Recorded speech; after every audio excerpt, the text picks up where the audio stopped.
So, taking it all in stride and kind of taking these little nuggets to find what works for you and what makes you really feel nourished and good, and definitely kind of leaning into the motherhood space and time frame of, finding ways that you can have that support, because that's crucial. You can't do it alone. So finding, lactation consultants or nutritionists, or even, I've offered this to some of my clients in doing postpartum meal prep, where I make them meals in postpartum to really help them stay nourished. So, finding what works with your budget and your place in life and kind of what you're looking to manifest out of it, and I think that's kind of how I would encourage, the listeners and mamas kind of moving through this and, looking at postpartum specifically, but also beyond that, and just kind of really trying to tie in your total health, to this as well.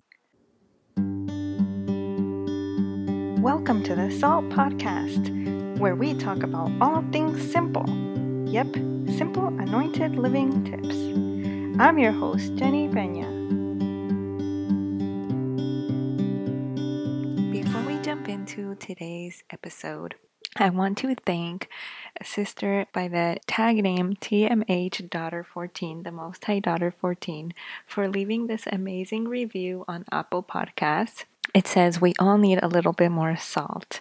SALT stands for Simple Anointed Living Tips. She says, simply a joy to listen to, practical and useful advice and wisdom for day-to-day life. Just wanted to give you a shout out and thank you so much for leaving this beautiful review. I appreciate you so much. Today we have Katie Braswell, amazing nutritionist, talking about postpartum nutrition for essentials for recovery.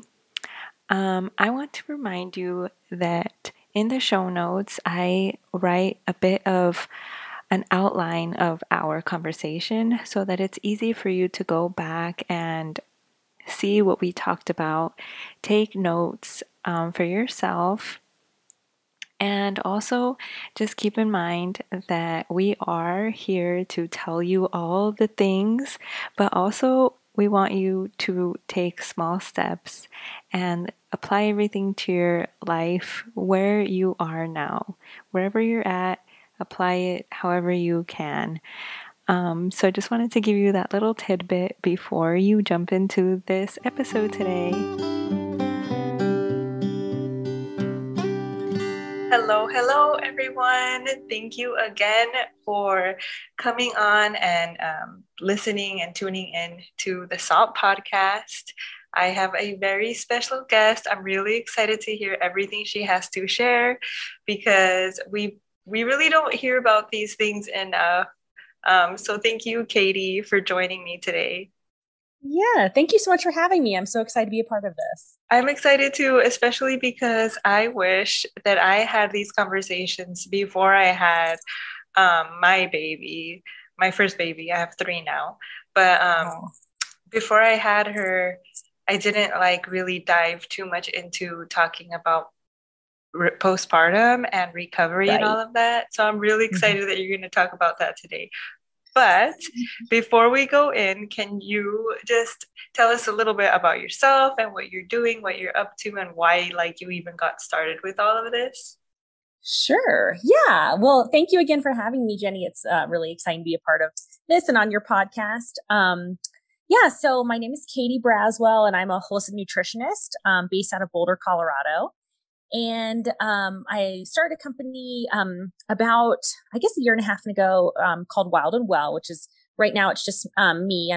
Eventually we'll probably bring on more nutritionists down the line. But at this point, it's me, and I'm strictly kind of focused on women's health predominantly. So that's everything from postpartum, prenatal nutrition, hormone balancing, autoimmune challenges, fertility, preconception health, and even beyond into, postmenopausal and women looking for support in those years as well. So I kind of like to cover, full spectrum throughout the women's health portfolio, but I have kind of found that my niche at this point is really kind of around preconception health, prenatal and postpartum nutrition, which has been really exciting. So, kind of what led me to this is, so my mom, she has a business. Her name's Sandy Nannon of Uncommonly Good Health, and she's been a holistic nutritionist for several years. And she was always really an advocate for our health growing up. She was always, educating and learning more, and was really a pioneer, in my opinion, on, kind of holistic health, in a lot of ways. And so she was always, just really stood up for us and always found, alternative healthcare options, when there didn't seem to be many options at that time. So, growing up with her and kind of learning from her, I always had this in the back of my mind that I really wanted to get my chance to give back to others, to my family and to my friends and clients in that way to, to eventually, support them in their journey as well in health. So with that being said, I thought, I went to college. I have my bachelor's degree in business administration. So I was a sales representative actually for natural food companies for the past like 8.5 years. So I worked for different companies and selling their products, which was fun because I got to kind of see the back end of what's in these products, what's in our consumer goods, and really just kind of helping to educate natural food stores and on what products to purchase, and, kind of learned a lot about food standards and regulation, which was really neat. Yeah. So that was really cool. And then, so I kind of, I always knew by the time I had my little, I started my family or had my little guy, that I'd probably like to transition more to the nutrition space. So I actually graduated with my master's degree in holistic nutrition in the spring of last year. And so I kind of decided, thank you. So I finally decided to take it to the next level and start my consulting business and seeing clients one-on-one. So with that, really in the past year, my focus in school was really on autoimmune health and gut health as well. But, and I kind of took that and I kind of transitioned more now into this women's health side and fertility. And like I said, prenatal and postpartum health and nutrition. So it kind of sparked that in me. Like I had mentioned, we had our little guy actually last October. And so after having him, we actually gave birth, or I gave birth. I always say my husband was there too to support, but I gave birth to him at a birth center. And just was really pleased with the support that they offered, and then, the practices around like natural, birthing, but also really giving support if that wasn't the path for the mom, and around nutrition. And I just became so passionate about this season of life for women and really wanting to support them in that way. So, so that's kind of been my focus. So, for the past, year or so, I've kind of been tailoring it more to, women's health and kind of in this, childbearing, age really. So, so now, I've been seeing, it's been really fun, and it's been cool because now I'm seeing, clients on a one-on-one basis. I'm, helping them with challenges from, gestational diabetes to group B strep diagnosis to, preconception health and fertility. And also, I'm actually leading a couple of webinars now and in-person classes for birth centers in the greater Denver area, which has been really fun too. So, so that's kind of, a little bit about me. That is goodness, woman, you are on a roll. That's amazing.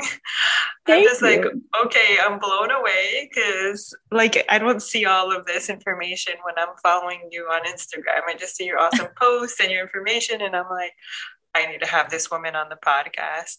And then I'm hearing you and I'm like, whoa, thank God, because I cannot wait to hear everything else that you're going to share, even though it's going to be just like one little snippet out of all of this like vast information that you can share. From what I'm hearing, you have like so much to offer.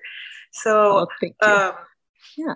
Okay, a few things, because you said that your mom and you grew up like this and that your mom's like a pioneer. And I'm like, yes, woman, yes, keep it going. That is so amazing. Like to hear that, like how she raised you and what you learned really like was ingrained and motivated and inspired you to keep doing it. So I'm like, oh, that's just like, it gives me hope with my children too, because you hear sometimes that like the children end up hating what the parents like, kind of like not let them do. How do you say that? Like that you kept things from them, so then they just like want to do exact opposite.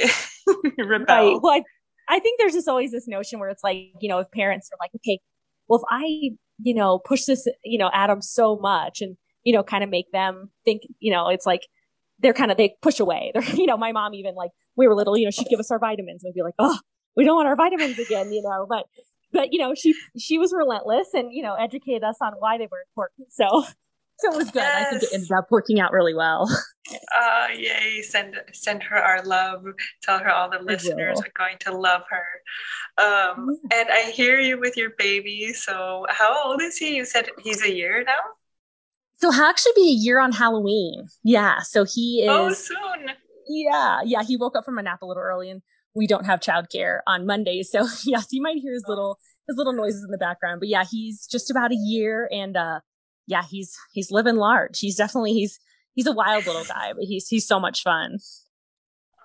It's such a blessing. And I'm so grateful that you are taking time from your family and your things that you're doing. Wow. You're doing so much that, we can hear what you have to offer us today. So you told me that you wanted to talk about postpartum. Yeah. All right. So you told me 6 things that we should implement in our everyday postpartum, something like that. Yeah. Yes.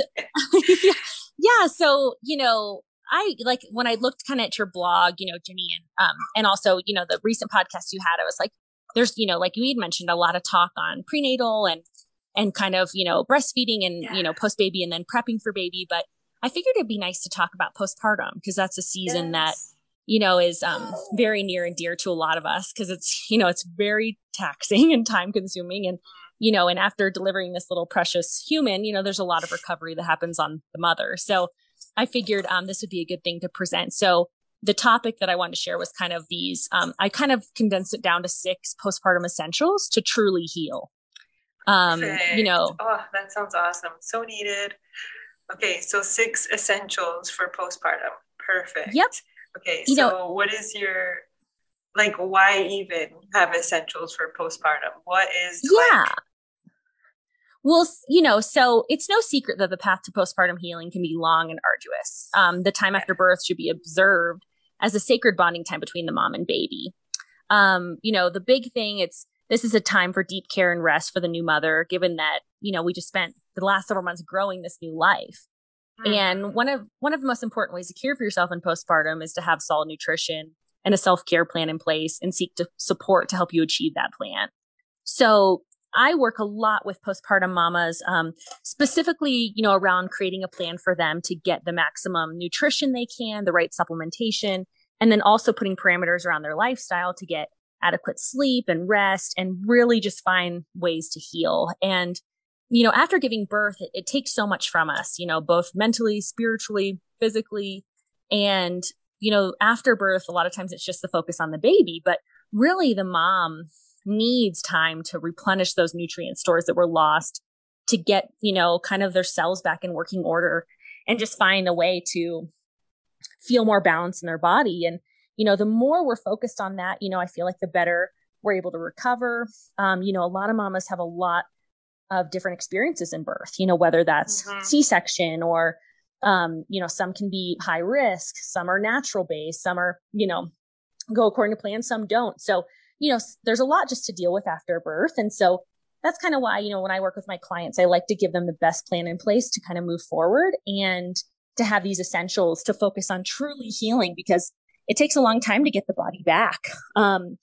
Science says, I know, a lot of times now, a lot of practitioners say, wait 18 months to 2 years to get pregnant again because your body needs that time to recover. But even looking at a cellular level, oftentimes it takes moms upwards of 6 to 10 years to look how they did from a cellular level pre-baby, which is crazy. So it just kind of shows how much happens, in birth and in pregnancy and postpartum. And then obviously too, if, a mama decides to breastfeed, that's another point that we do find that, our nutrients are depleted out of our bodies. Wow. Yeah, definitely. And I know that before I had my baby, I only looked into postpartum stuff very little. And then only afterwards, after I had her, did I realize how little I knew and how much I needed so much support, especially with even knowing what to eat because of breastfeeding and things like that, and how to get my body feeling like nourished. Oh my Yeah, goodness, there's yourself. so much. Exactly. Right. So, okay, so tell us, what is your number one essential? So the number one essential is to eat a nutrient dense anti-inflammatory diet. So, and what that means is, birth and pregnancy is inflammatory, meaning that your body, it's an inflammatory response. So when you have a baby and you give birth, there is a point where your body has a lot of inflammation and kind of systemic things happening that are taking away from the body just being able to recover quickly. So with that, my primary focus for my clients is to eat a super anti-inflammatory, and then nutrient dense diet focused on real whole foods. So avoiding foods that are, processed or, frozen, that are kind of, you find in your grocery stores. You want to kind of focus on shopping from the, outer edges of the grocery store. So really avoiding those internal aisles that are full of processed foods, kind of like refined starches, sugars, things like that, and eat, foods that are rich as far as bone-in meats, for instance. Like if you're not vegetarian or vegan, that's a great option. Chicken thighs that are bone-in, short ribs that are bone-in, just so you can really maximize your nutrition. Bone-in meat has the most nutrient density, meaning it has the most minerals and vitamins in it. So that's first and foremost, and then, eating like full vegetables, fruits. I always recommend organic and non-GMO if possible, or local. Local is really important as well.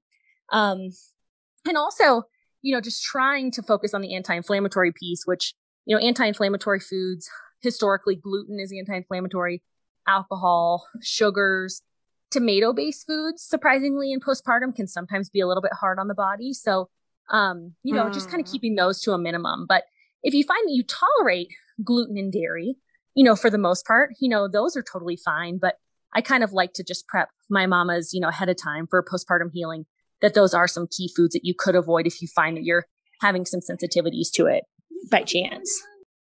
Yeah, definitely. Well, constipating and for Yes. me, the gluten and dairy, especially postpartum, not fun. No. And also with breastfeeding, those were like number one to take out, which was really Exactly. hard. I know. And that's a great point that you bring up too. And, each of those foods would obviously be based on, if the mama does choose to breastfeed, is making sure that those foods like do agree with baby. Because sometimes even like, tomatoes can be kind of acidic. So those are sometimes, as I'm working with clients, sometimes tomatoes don't settle well, in postpartum for the baby, or spicy foods, or, certain things. So that's a great point. Definitely being mindful as breastfeeding comes into play, like what your baby agrees with and what foods are nourishing to them as well, through your breast milk. True. Yep. I learned that the hard way.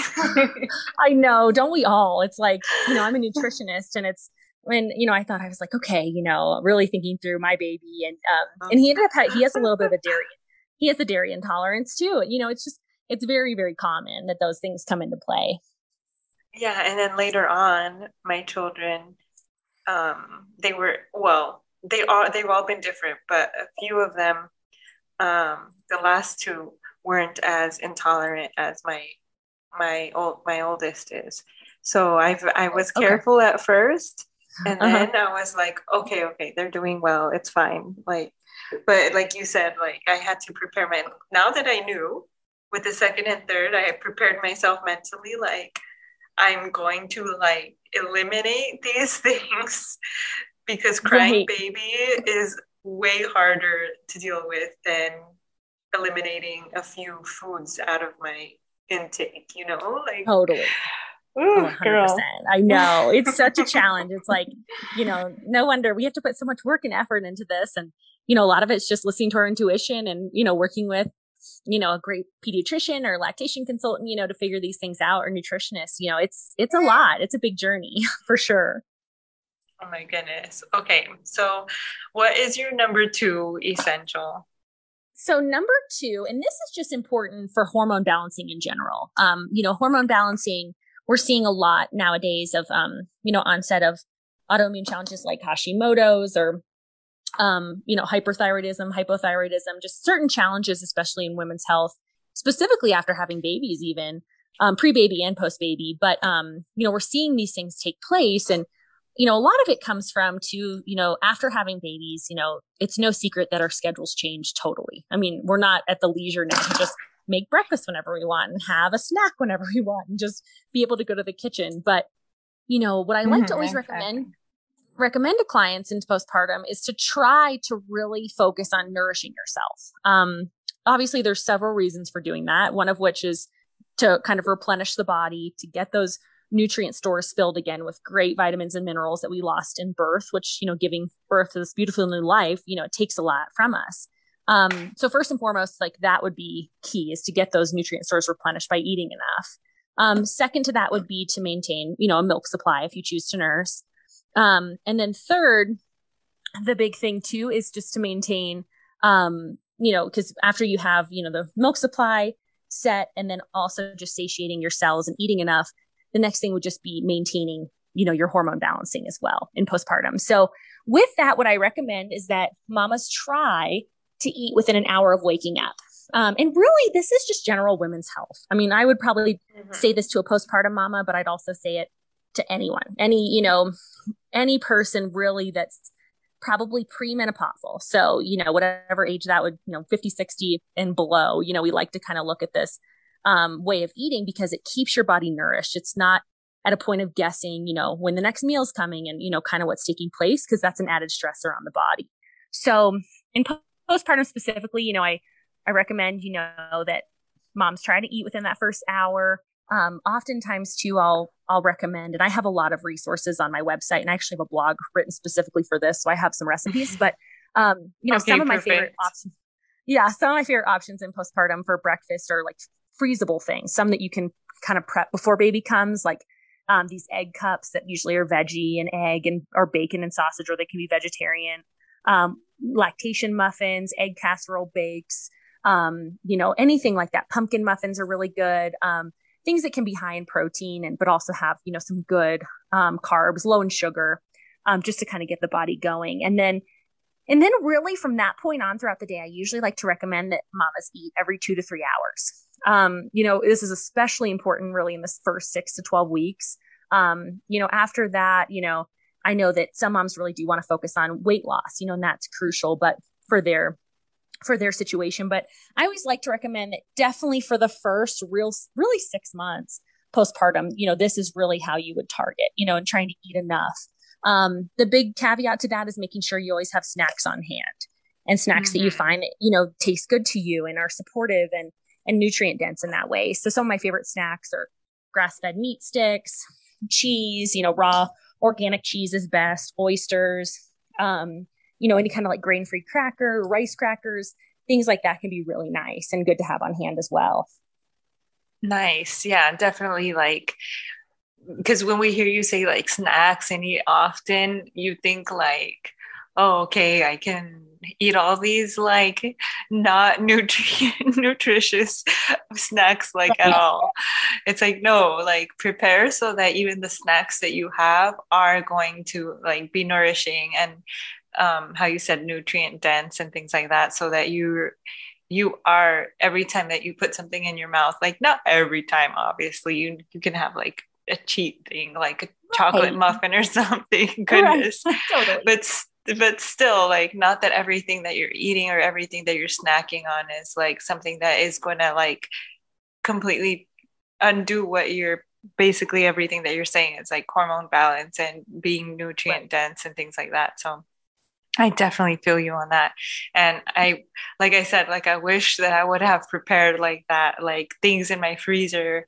And now I know, like with my other kids, I was prepared. Like I knew what I was going to eat. Like I knew what I liked. And definitely the having breakfast within an hour that you wake up, like I am not a nice person in the morning if I haven't eaten anything.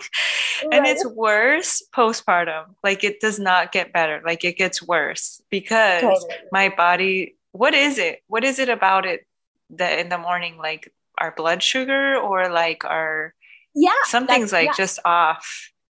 That's exactly, your blood sugar's low, because we don't eat for, most of us in an ideal world, we'd be getting 8 to 9 hours of sleep. But obviously with a baby, that's, usually most moms are lucky to get 6 to 7, at best. And usually that's broken. But yeah, a lot of it, if you think about it, not to get on a total tangent, but intermittent fasting has been kind of a big topic in the last, year. You've probably heard of it. Like, yeah, I was going to ask you about that actually. I had it on my mind to ask you about that because okay, so that's what you're going to talk about. Like, how can we go? Okay, go ahead. So we're on the same page. Yeah.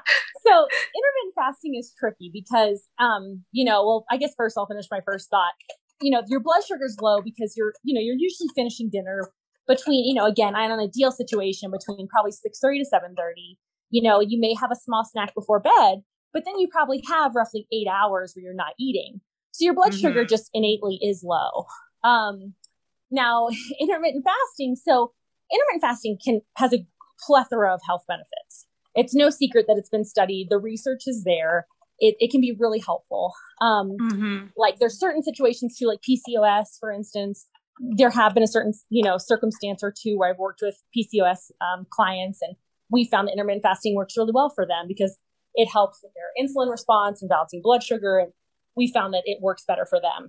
However, for the majority of women that I work with, I find that intermittent fasting isn't the best thing because of this exact, circumstance I'm talking about with hormone balancing and keeping your body satiated, because it kind of goes back to a primal thing within us where, if you think back to like hunter-gatherer, for instance, like how at that point, we were driven by, finding our food, and, it was stressful when you didn't have food and you didn't know when your next meal was coming, or, certain things were taking place. Well, now, in our day and age where we are here, our bodies get stressed when we don't eat enough, or when, we kind of go back to that primal mentality of like, let's say, you miss lunch, you do kind of find that irritability comes up. You feel a little bit hangry, maybe a little off, like just not like yourself. And a lot of that's coming from your cortisol, your levels, your hormones are off because, you kind of put your body in a stress state of wondering when the next meal's coming. So, when I work with a lot of clients looking with like Hashimoto's, for instance, or thyroid dysfunction, or even clients that are trying to conceive, intermittent fasting can be pretty hard on the body. Again, not to downcredit it or say that it's totally wrong, because, if someone has specific questions, they should certainly contact their, functional provider and talk more in depth. But in my experience, I've definitely found that it's not super supportive for all women due to the challenges with keeping your hormones balanced and happy and keeping your body kind of satiated. Okay, so now I'm thinking of another question, and this may be taking us off on a whole another tangent, but when we're not pregnant on our monthly cycles, we can know pretty much like our estrogen should be like this or our progesterone at this stage, right? Like, but postpartum, what's happening? Yeah, it's like and that completely different, right? It is. And, to your point, it's a total, different thing, kind of looking at our metabolism and what's taking place. And you also have lactation, which is coming into play. If the mom decides to pursue nursing and breastfeeding, we're dealing with prolactin, which is a hormone that helps produce milk. So, in postpartum, there's just so many different things going on, really.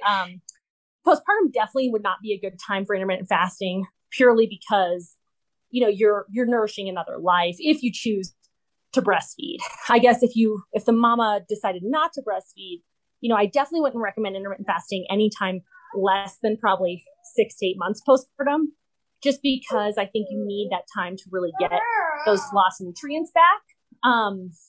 So, kind of looking metabolically in postpartum, and like to your point, we have progesterone, prolactin, oxytocin.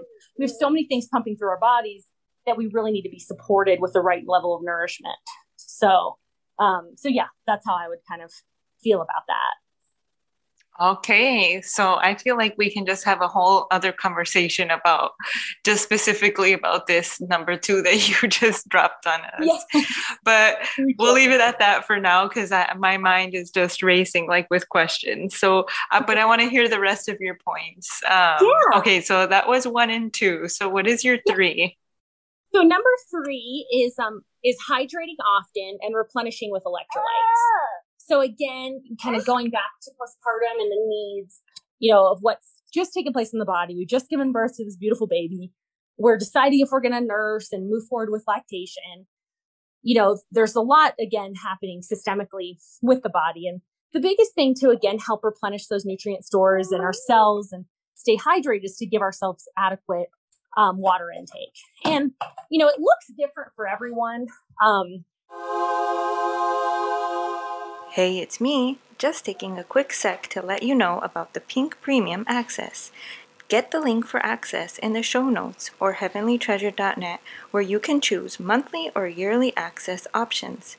You will get all the uncut gems hidden from the Salt podcast, plus exclusive episodes, promos from guests, Ask Me Anything episodes, and private group Zoom calls for Access members only. Sorry to hide these next gems from you. See you in the Pink Premium, and thanks for helping me keep the show alive and running. Okay, so we just went on a whole rant for 10 minutes about magnesium. People, I hope you go and get magnesium. That's right. It was that important. We dedicated this much time to it.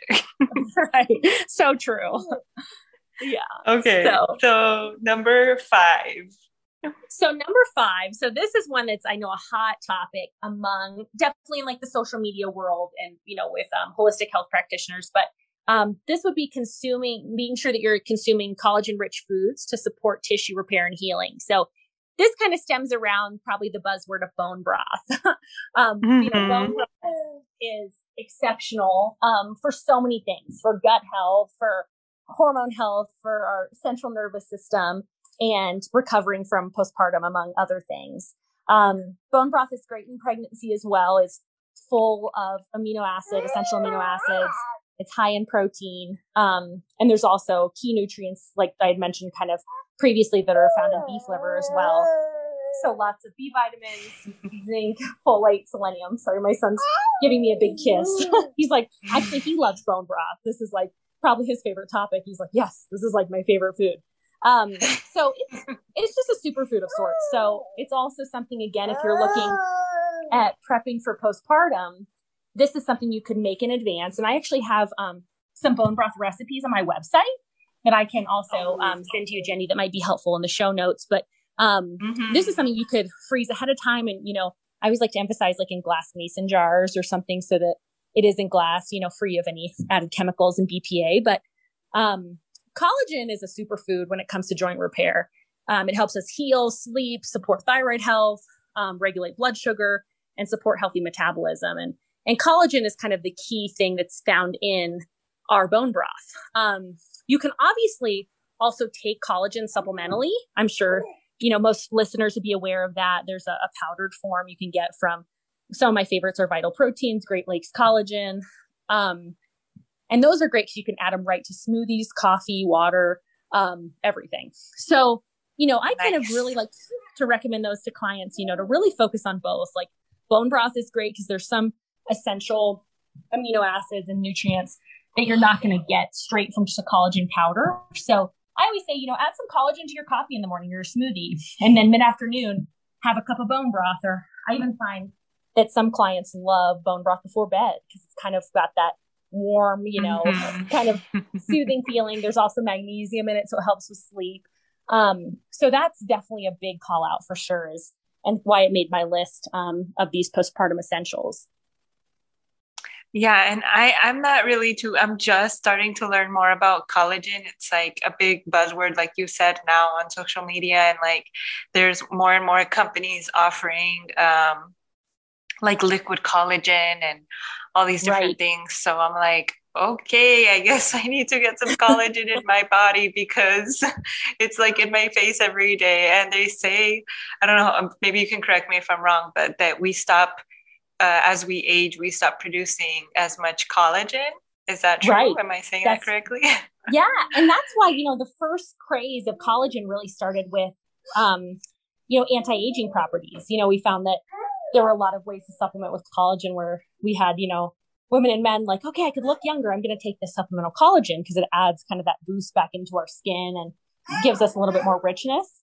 So that's a huge call out, so that's kind of where it began. And then now it's kind of moving past that and looking at the properties that it has that help with gut repair and joint repair and your overall bone health. And, also it's a great way to get added protein, which is another thing, in postpartum, we really, in prenatal, in pregnancy and in postpartum, it's super important that you're getting plenty of proteins. Again, you have to talk to your specific practitioner, but, we really like to look typically on a nutritional level of adding in anywhere from 80 to 110 grams of protein when in pregnancy. And I would vouch to say it's equally as important in postpartum just because, you're supporting so much. Even if you choose not to breastfeed, there's just so many new demands on your body that really need those essential amino acids. So, yeah. So I think that's a great point. And another thing, my husband told me, because I was asking him about, he's a biology teacher and he's super into nutrition and all these things. And I was like, tell me, and the same question, like, tell me the foods that have collagen. And he's like, only animal products, like only. And I'm like, no way. Okay. Cause he was vegan for like, I don't know, 12 years when we first met. And so then now we're eating meat because we were vegetarian together for 2 years. And then when I was pregnant with my son, I really felt like I needed to start eating like chicken, at least, and fish, because I wasn't feeling like completely nourished. Like, I don't know, I felt just like weak or something. So maybe that's why, maybe that was one of the things that I was missing out on, was that the collagen and all that good stuff that comes in that. Yeah.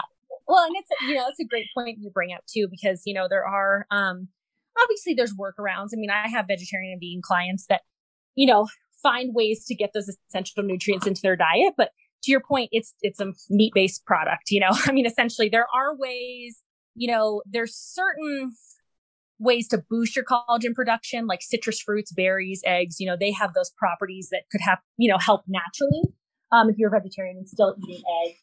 And then pescatarians, there is, some collagen options that come from a marine-based collagen.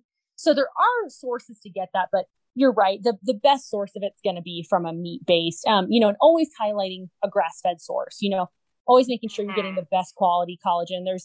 There's a lot of third-party suppliers that sell collagen, but it's just crucial to really focus on getting the best, organic if possible, and unfiltered, so you're getting the full product is just pure collagen. All right. Okay. I'm glad that we cleared that up then. I feel better. Like my mom is coming now. I don't know if I told you this, but we're in Albania and a lot of the products that I love, I can't get here. So my mom's on her way with some for me. And the funny thing is that my sister just got me into this company, and they gave like a $10 off. So to the listeners, in my Instagram, in my links, there is a $10 off collagen. Go get it. It's important, apparently. I'm not taking it yet. It's on its way to me though. So I can't wait to start taking it, because my body after 3 babies, especially my hips, do not feel 100%. And I don't have like a chiropractor or anybody out here that can like align me. And I know that it's also, I have to give my body like this, what it needs. So hopefully with some more magnesium and collagen and electrolytes. And and definitely try, Jenny, to add in bone broth. There's some really great, like my recipe's like pretty simple. It's pretty consistent with like other nutritionists and what you'd find, on the internet as well. But, it's super simple. It's super cheap, to make, and, it's super effective. So if you have like a whole chicken you cooked, you can just keep the carcass, and, really kind of using that whole mentality of using the entirety of the animal is important too. Yeah. Awesome. Yeah. You're inspiring me. My husband's been talking about it for years, and I'm like, bones, so Yeah. ew. Yeah, I know. But when we make like soup and it has like the bones in it, or I don't know, in Spanish we call it caldo, but it's basically bone broth. We save it. So yeah. Oh, Uh, good. okay, so number 6. Wait, Okay, that was yeah. 5? Yeah, so 6. Yep. So this is, yeah, the final. So, most clients I talk to about this, they're like, are you kidding? I stopped drinking red raspberry leaf tea, when I wanted, because usually, a lot of OBs and practitioners and midwives recommend you drink red raspberry leaf, around your 32 to 36 week time frame to help bring on labor. But red raspberry leaf, as I kind of mentioned earlier, is a wonder herb of its own and super, super helpful in postpartum. So number 6 is to continue drinking your red raspberry leaf tea. Red raspberry leaf tea, again, it's kind of a natural multivitamin, in form. And I always really like to emphasize using food as medicine, and using these natural herbs that we have to kind of promote healing. And red raspberry leaf contains vitamin A, vitamin C, E, and B vitamins, among other things. It helps support kind of your long-term health, lowers stress levels. It's also a uterine tonic, meaning that it helps kind of replenish the uterus. It can, and this is why most practitioners and OBs would recommend not drinking it before 32 to 34 weeks, because it does have properties where it could contract the uterus in some studies, but it's super helpful in, bringing on labor, and also really helpful in postpartum. It's also really helpful with milk supply as well. So I always like to recommend that to mamas that are looking to kind of up their milk supply and kind of sustain that. So it has just some huge health benefits. I actually even recommend it to most of my clients, even if they're not pursuing, having a baby at that point in time, because it does help. It's been shown to help lower PMS symptoms, even regulate cycles occasionally. So again, there's lots of ongoing studies on that, but it's super helpful. I love it personally. My favorite brand is Traditional Medicinals. They have a tea bag version. You can also buy loose leaf. Again, try to get organic and local if possible. But I'll try to just steep, a gallon mason jar of it and drink it throughout the week. And how I like to have it is cold, over ice with just a squeeze of lemon. It's really good, really refreshing, and a nice option. Yeah. So it's a good way, to start, if you had in the morning, you had your collagen in your smoothie, maybe mid-afternoon, you have your red raspberry leaf tea. And then before bed, you have your bone broth, and you'd be all good to go. That is so funny. Like, my last episode was episode 25, my favorite herbs for female health. And I went on a spiel, like recording by myself, because I haven't been able to get an herbalist on yet. But I'm so glad that you talked about this, because it's my favorite. I love it. And whenever I have people over, like, I try to give them a bunch in a little baggie to take home. I'm like, you need to have raspberry leaf in your life. It's the truth. It's so funny. And there's not a lot of conversation around it. Even like a lot of my good friends that know that I drink it regularly, they'll say, oh, well, I stopped drinking that after I had my baby. Why do you need it now? No. But yeah, you're right. There needs to be more education around it, because it's just so helpful and so nourishing, and should definitely be part of, any woman's postpartum kit for sure. Yeah, I took a family herbalism course with Dr. Christopher's School of Natural Healing. Yeah. And every book, Dr. Christopher was always, especially for women and children even, he was like, drink red raspberry leaf, like drink the tea, make it for your children, have tea time. Like, it's so nourishing. And even for me, I love Dr. Christopher, and he even says that, women can drink it from beginning your first trimester, even like a cup a day, and then start progressing towards the end, like 3 cups a day, because it's that good for you. And like you said, so many studies have been done, and even still, and it's like one of the safest and most nourishing of like herbs. And I love it. Like, I told you, if you guys haven't listened to my episode 25, it's super short, and the first, I don't know, maybe 20 minutes, I'm talking about red raspberry leaf tea because I love it so much. So I'm glad that you talked Awesome. that this was your number 6 because I love it. Like I really do. And right now I'm out of it, and I you just reminded me that I need to ask my mom to bring it to me too. I need some here. I don't know. Maybe they have it here. I don't know. Maybe they call it a different name. I need to find out. It's so tricky. I'm doing some continuing education with this school actually based out of the UK. And it's interesting, just hearing the differences in lingo amongst food products and, what the things will be called, or, how the ingredients are held. It's just so different. So I know it can be challenging. You're like, okay, this is what I'm used to buying, but do they have it here? And how does it work? So.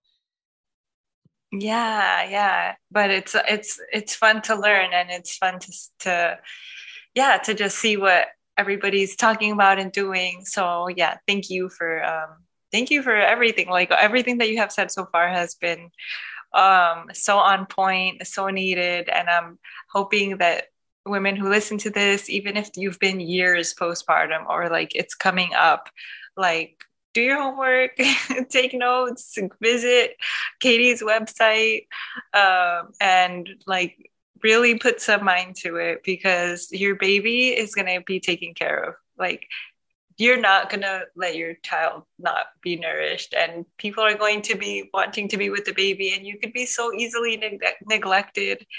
You're not going to have energy or mind for yourself. So this is a time like to prepare, get yourself ready for it. Exactly. I couldn't echo that as well. It's or more than you did. I mean, it's definitely, it's a crucial time to really take care of ourselves and to really nourish ourselves, but it's hard because it's a balance, because there's so much else going on. And that's why, emphasizing that time in pregnancy where you can prep for postpartum as much as possible, with nourishing meals and having your supplements ready and, your teas on hand, and trying to be as prepared as possible and really setting up yourself with the right support that you need to make that effective. So that's definitely crucial. True. Okay. Last thoughts. Yes. Can you tell us, or can you tell the listeners, or tell these women who are new to this, who have no idea where to start, or even feeling overwhelmed or something, like what would you say to them if they were right in front of you, like last motivational words? Yeah, I would just say, to take it in stride. Health it's a journey. It's not something that's just done overnight. I think a lot of us, are, I would say in my personal journey, I was probably part of the fortunate group where my mom, was really well educated and, studied in natural health. And so that was kind of where she kind of steered us. But, for most people, and even myself included, it's a journey. I'm still learning, and I'm prepping and kind of understanding how to take care of my clients and myself and my family. So, taking it all in stride and kind of taking these little nuggets to find what works for you and what makes you really feel nourished and good, and definitely kind of leaning into the motherhood space and time frame of, finding ways that you can have that support, because that's crucial. You can't do it alone. So finding, lactation consultants or nutritionists, or even, I've offered this to some of my clients in doing postpartum meal prep, where I make them meals in postpartum to really help them stay nourished. So, finding what works with your budget and your place in life and kind of what you're looking to manifest out of it, and I think that's kind of how I would encourage, the listeners and mamas kind of moving through this and, looking at postpartum specifically, but also beyond that, and just kind of really trying to tie in your total health, to this as well. Okay. That gave me some peace too, because I was like so excited to just jump in and do all the things. So I'm like, okay, we got this. Totally. We got our information. Right. We got this. Yeah. And just taking small steps. That's the key to it all, for sure. Yes. And that's what we're all about, especially on this podcast, learning and taking things easy and simply. So thank you so much. Can we just get your information one last time? It's all going to be in the show notes anyway, but just in case people are listening and are not really reading things right now, can you tell us where we can find you? Yeah, that's great. So again, my name is Katie Braswell. I'm based in Boulder, Colorado, and my company is Wild and Well. My social media, I'm on Instagram, Facebook, Pinterest. My handle's Live Wild, Be Well. And my website is www.livewildbewell.com. So if you have any questions, I'd love to hear from everyone. And again, I have a blog post on this as well. So it's on my website, and Jenny, I'll send you a note so you have the follow-ups. Just so it's a little more abbreviated. We definitely went into more conversation here, which was perfect.